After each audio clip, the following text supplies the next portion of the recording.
Bienvenue sur ma page, vous connaîtrez la vérité et la vérité vous affranchira. Ce matin, nous allons continuer avec la parole de Dieu dans le livre de Jean au chapitre 14. À partir du verset 1, nous allons lire, il dit que votre cœur ne se trouble point, croyez en Dieu, croyez en moi.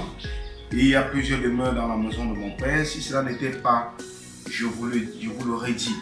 Je vais vous préparer une place et lorsque je m'en serai allé et que je vous aurai préparé une place, je reviendrai et je vous prendrai avec moi, afin que là où je suis, vous y soyez aussi.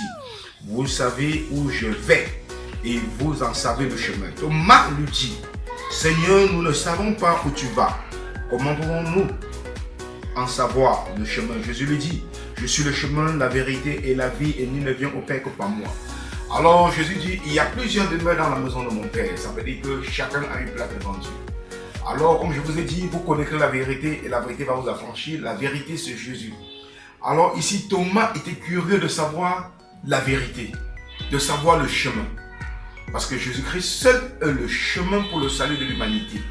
Personne, ni un pasteur comme je vous dis d'habitude, ni un évangéliste, ni un prêtre ou bien un pape ou bien qui que ce soit qui s'appelle homme de Dieu, n'est pas le chemin pour toi pour atteindre Dieu. Le seul chemin c'est la parole de Dieu. Vous connaissez la vérité. La vérité c'est Jésus-Christ, lui qui a versé son sang sur la croix pour toi. Et te dit il y a plusieurs demeures.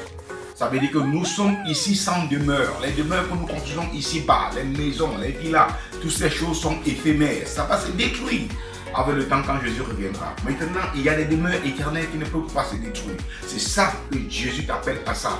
Il y a plusieurs demeures dans la maison de mon Père. Alors, il nous exhorte à venir vers lui et de croire en lui qui est le seul chemin. Parce que si tu as vu Jésus, tu as vu le Père.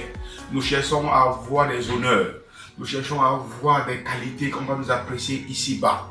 Alors je te pose une question. Quand tu seras dans un cercueil, est-ce que tu auras tous ces immeubles? Est-ce que tu auras toutes ces voitures? Est-ce que tu auras toutes ces personnes qui étaient derrière toi pour les honneurs? Pose-toi une question. La Bible dit, après la mort, il est réservé à l'homme d'être jugé par Dieu.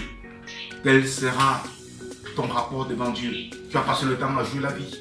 Pourtant, il y avait le chemin qui est Jésus-Christ. Rentrons dans la Bible, qui est la parole de Dieu. Jésus interpelle tout le monde à lire cette parole, afin de pouvoir être ceux-là qui vont habiter dans sa demeure.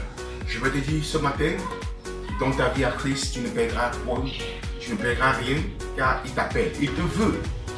Tu peux poser la question comme Thomas, où est le chemin? Je vais te répondre, le chemin c'est Jésus-Christ et c'est la Bible. Tu peux poser la question comme Thomas, est-ce que je serai sûr d'être sauvé? La Bible dit que quiconque confesse ses péchés devant le Seigneur Jésus-Christ, il est digne et fidèle pour lui pardonner ses péchés. Alors tu peux être sauvé aujourd'hui comme le pécheur, comme le bandit sur la croix du calvaire, qui a dit, Seigneur, moi je sais que j'ai volé. Rappelle-toi, souviens-toi de moi.